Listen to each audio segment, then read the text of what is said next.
Are you still storing files on local servers or individual devices? That setup is risky, clunky, and hard to manage as your business grows.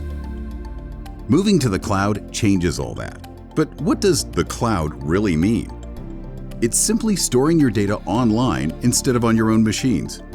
And you've got three main options. Public cloud is the most popular. Think Microsoft 365 or Google Workspace. It's easy to use, cost-effective, and always up to date. Private cloud gives you your own secure space. That gives you more control and more customization, but it comes with higher costs. Hybrid gives you the best of both. Critical data stays private. Everything else goes public. Whichever route you choose, the benefits could be huge. Secure access to files from anywhere, better backups, fewer IT headaches, seamless teamwork. It's the smarter way to work. And we can help make the move smooth and stress-free. Get in touch.